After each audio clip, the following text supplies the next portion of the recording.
నమస్తే. నేను మీ సతీష్.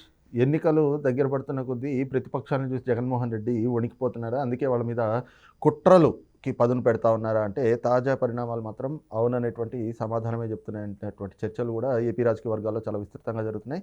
ఏదైతే ఈ రోజున భీమవరం పవన్ కళ్యాణ్ పర్యటన ఉండంగా ల్యాండింగ్‌కి పర్మిషన్ ఇవ్వకుండా అధికారులు వ్యవహరించినటువంటి తీరు పట్ల కూడా విమర్శలు ఎదుర్కొంటున్నటువంటి పరిస్థితి ఆంధ్రప్రదేశ్ అధికారుల దగ్గర కనిపిస్తూ ఉంది.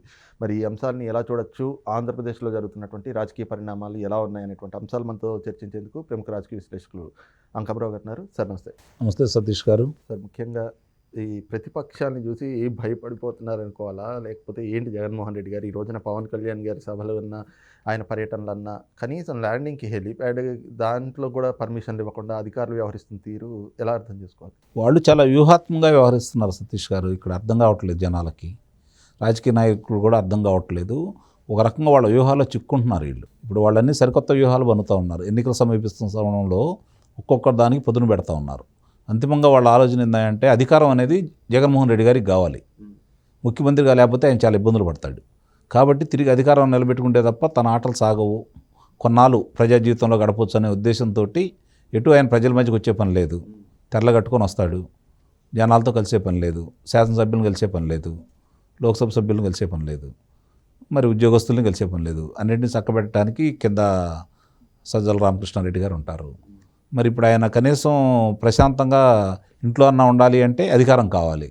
ఈ అధికారంలో అడ్డం పెట్టుకొని ఇంతకుముందు భారతదేశంలో ఎక్కడ లేని విధంగా 10 సంవత్సరాల పైన బెయిల్ మీద తిరిగే వ్యక్తిని చూస్తూ ఉంటే ఈయనే కనపడతాడు. ఇంకెవరు లేరు నాకు తెలిసినంతవరకు. కనీసం 4 సంవత్సరాల 8 నెలల ఈ రోజు వరకు చూసుకుంటే 16వ రోజు ఈ రోజు వరకు ట్రయల్కి రావట్లేదు ఆయనకు సంబంధించినటువంటి అభియోగాలు సిబిఐ కోర్టులోనే. ఇవన్నీ మనం చూసుకుంటూ ఉంటే ఇప్పుడు ఆయనకి అధికారం ఎంత అవసరం ఆయనకు క్షుణ్ణంగా తెలుసు. కాబట్టి దాన్ని నిలబెట్టుకోవడం కోసం ఆయన ఇష్ట ప్రయత్నాలు చేస్తాడు. దాన్ని గుర్తెరిగి ఆయన ట్రాప్లో మనం పడకుండా మనం ఎట్లా ఎదుర్కోవాలి ఏంటనేది చూసుకోవాల్సిన బాధ్యత ప్రతిపక్షాల మీద ఉంది. ఇప్పుడు ఈరోజు పవన్ కళ్యాణ్ గారిని ఆపారు. రేపొద్దున చంద్రబాబు నాయుడు గారిని ఆపుతారు. లోకేష్ బాబు గారిని ఆపుతారు. నిర్బంధం చేస్తారు. అంటే ప్రజలను ఒక రకమైనటువంటి భయభ్రాంతులను గురి చేస్తారు. సభలో సమావేశాలు జరగకుండా చూస్తారు. ఇంకా అధికారులు ఇంత ప్రజా వ్యతిరేకత ఉన్న తర్వాత కూడా ఇంకా కొంతమంది అధికారులు ఇంకా వాళ్ళ మాట వింటున్నారు అంటే కొంచెం ఆశ్చర్యం వేస్తూ ఉంది. ఎన్నికలు సమీపిస్తున్న తరుణం చూసుకున్న తర్వాత కూడా మామూలుగా సహజంగా ఇంతకుముందు గత ఎన్నికలు ఎట్లా ఉండేదంటే ప్రభుత్వం మీద వ్యతిరేకత ఉంటే 6 నెలల నుంచే అధికారులు సహకరించేవాళ్ళు కాదు. రక్షా బోర్డులు కూడా సహకరించేవాళ్ళు కాదు. కానీ ఇదేందో విచిత్రం ఆంధ్ర రాష్ట్రంలో జరుగుతుంది. విచిత్రం ఏంటంటే అధికారులను భయపెడుతున్నారా లేకపోతే ఏళ్లలో ఉన్నటువంటి బలహీనతను సొమ్ము చేసుకుంటున్నారనేది ఇప్పటికీ అర్థం కాని శేష ప్రశ్న కానీ మిగిలిపోతూ ఉంది. అది మరి ఈ లెక్కన ఎన్నికల సజావు అంటే ఆయన ఒక రకమైనటువంటి వాతావరణాన్ని సృష్టిస్తున్నాడు. నేను ఎన్నికలను నా ఇష్ట ప్రకారం చేసుకుంటాను, మీలాగా చేసుకోను, మీరు ఎన్నికలకి రావాల్సిన అవసరం లేదు, ఓట్లు వేయటానికి మీరు రావాల్సిన పని లేదు, నా వాళ్ళే ఓట్లు వేసుకుంటారు, దౌర్జన్యం చేస్తాను, మిమ్మల్ని రానియకుండా చేస్తాను, మీ నాయకుడినే ఇట్లా చేస్తున్నాను, మీరెంత అని చెప్పని అభిమానుల్ని కార్యకర్తల్ని భయపెట్టే కార్యక్రమం చేపడుతున్నారు వాళ్ళు. మరి దానికి తగ్గ విధంగా వీళ్ళు బదులిస్తే తప్ప దీనికి ఎక్కడా కూడా అడ్డుకట్టపడదు వాళ్ళకి. ఎందుకంటే అధికారం కోసం ఎంతైనా తెగిస్తారు వాళ్ళు. ప్రజలు ఈరోజు మీతో సిద్ధంగా ఉన్నారు. ప్రజల్ని మీరు ఉత్సాహపరచాలి, జరిగే పరిణామాలు వాళ్ళకి తెలియజేయాలి. ప్రజలు సిద్ధంగా ఉన్నారు. వాళ్ళని వచ్చి ఓట్లేసేదాకా తీసుకురాగలిగితే మీరు వాళ్ళు నిస్సందేహంగా వ్యతిరేకంగా ఓట్లేసి మిమ్మల్ని గెలిపిస్తారు. ఎన్ని అడ్డుకట్టలేసినా కూడా వాళ్ళు వస్తారు, అందుట్లో అనుమానమే లేదు. ఇప్పుడు వాళ్ళు డబ్బులకి లొంగిపారు, ప్రలోభాలకు లొంగిపారు, భయపడితే భయపడరాళ్ళు. వాళ్ళు ఒక నిర్ణయానికి వచ్చారు. మళ్ళీ ఓ స్వాతంత్ర పోరాటం జరుగుతున్న ఆంధ్ర రాష్ట్రంలో నిర్ణయానికి ప్రజలందరూ వచ్చారు. నిస్సందేహంగా వాళ్ళు చేసే స్వాతంత్ర పోరాటమే. కాబట్టి దాంట్లో వెనకడుగు వేస్తారని అయితే నేను భావించట్లేదు. కానీ మీరు సరైన మార్గంలో కూడా మీరు కూడా ఉండాలి.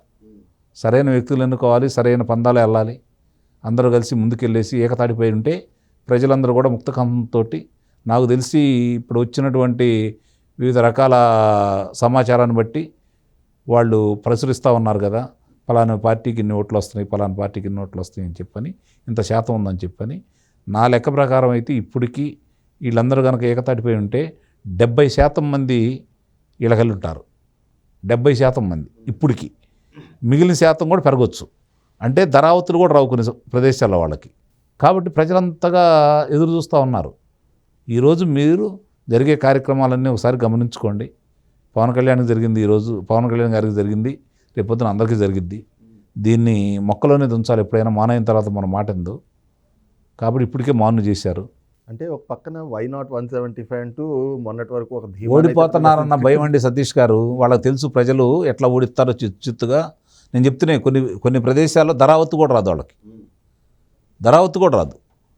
కాబట్టి భయపడిపోతున్నారు. ఎట్లా అదే నేను చెప్పాను కదా, ఎట్లా మళ్ళీ అధికారం చేయించుకోవడం ఎన్ని విధాల. ఇప్పుడు వాళ్ళని చూసుకుంటా ఉంటే నిన్నటిదాకా వాళ్ళు కాపాడిన వాళ్ళు ఒక్కొక్క మూలస్తంభంగా నిలబడ్డ వాళ్ళంతా తిరిగిపోతూ ఉన్నాయి. ఇక్కడ కేసీఆర్ గారు లేరు, తెలంగాణలో వాళ్ళు ఏం చేయలేరు, ఇక్కడ వాళ్ళని బెదిరించలేరు. ఇంతకుముందు బెదిరించారు కదా, ఆర్థిక సహాయం అందకుండా చేశారు, వాళ్ళు వచ్చి ఇక్కడ నిలబడకుండా చేశారు, అభ్యర్థుల్నే నిలకుండా కూర్చునే విధంగా చేశారు, అటు ఆ పార్టీలోకి వెళ్ళే విధంగా చేశారు. రేపు పొద్దున అవకాశం ఇక్కడ లేదు. ఇప్పుడు కేంద్రం వచ్చేతలకి మరి తెలుగుదేశం పార్టీతోటి కలుస్తుందని చెప్పి ఒక సంకేతాలు అయితే మనకు వస్తూ ఉన్నాయి. అది కనుక నిజమైతే మరి అటు నుంచి కూడా లేదు. మరి ఇప్పుడు ఏంటి, వాళ్ళకి ఏమీ లేదు. వాళ్ళు ఇప్పుడు ఏంటంటే నడి సముద్రంలో నావ, దాంట్లో నావకి ఈరోజు బొక్కబడింది, మునిగిపోతూ ఉంది. ఈత వచ్చిన వాళ్ళందరూ బయటికి పరిగెత్తుతూ ఉన్నారు, ఈత రాని వాళ్ళందరూ వాళ్ళతో పాటు మునిగిపోతారు. అందుకని చేయగలిగిందంత ఏం లేదు. కాబట్టి ఈ భయాలన్నీ వాళ్ళకు ఉన్నాయి. కాబట్టి ఎన్ని విధాల ఎత్తులు జిత్తులన్నీ వేసేసి టక్కు టమార గోకర్ణ గజకర్ణ విద్యలన్నీ ప్రయోగిస్తారు. ప్రజల మీదకి వచ్చేసరికి సామధాన దండోపాయాలన్నీ ప్రయోగిస్తారు. అందుట్లో అనుమానమే లేదు. వాళ్ళు నమ్ముకున్న వాలంటరీ వ్యవస్థ కాబట్టి, అధికారులను కాబట్టి ఎట్లా చేయాలి బెదిరించేసి రేపు పొద్దున మీకు మళ్ళీ మేము అధికారంలోకి వస్తున్నాం. ఇప్పటికే మొదలు పెట్టేశారు వాళ్ళు. కొన్నిసార్లు కానుకలు మొదలుపెట్టారు, బెదిరింపులు మొదలుపెట్టారు. ఇప్పుడు ఎన్నికల సంఘం కూడా చూస్తూ ఊరుకుంటుంది. ఇప్పటి వరకు సహకరిస్తుంది, వాళ్ళకి అనుమానమే లేదు. లేకపోతే ఇన్ని దొంగ ఓట్లు ఎట్లా వస్తాయి, ఇన్ని ఫిర్యాదులు జరిగిన తర్వాత కూడా, వాళ్ళ పరిశీలనలు తేలిన తర్వాత కూడా, అంటే దాన్ని సహకరిస్తుంది అధికారులే కదా. ఇవన్నీ దృష్టిలో పెట్టుకుంటూ ఉంటే రేపు పొద్దున ఈరోజు తెలుగుదేశం పార్టీ, ముఖ్యంగా చంద్రబాబు నాయుడు గారు, లోకేష్ బాబు గారు వాళ్ళు జనాన్ని చుట్టేస్తూ ఉన్నారు, ప్రజల్లోకి వెళ్ళిపోతూ ఉన్నారు, విపరీతమైన ఆదరణ వస్తుంది. అలాగే పవన్ కళ్యాణ్ గారు, ఇప్పుడు పవన్ కళ్యాణ్ గారు మరి ఈరోజు మొదలుపెట్టారు, దీనికి ఆటంకం కలగడానికి ప్రయత్నం చేస్తున్నారు. ఆయన అవుతాడని అయితే నేనైతే భావించట్లేదు. రోడ్డు మార్గంగా వెళ్ళైనా సరే, ఆయన విజయవాడ నుంచి భీమవరం పెద్ద దూరం ఏం కాదు కాబట్టి రోడ్డు మార్గంగా వెళ్ళైనా సరే సభని పాల్గొంటాడని అయితే నేను భావిస్తున్నాను.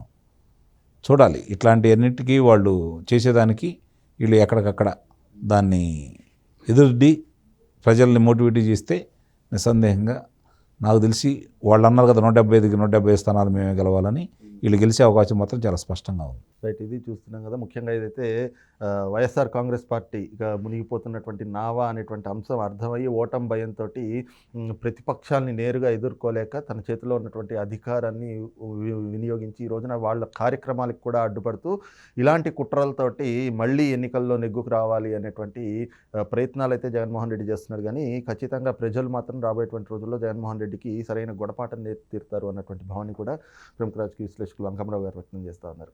Thank you.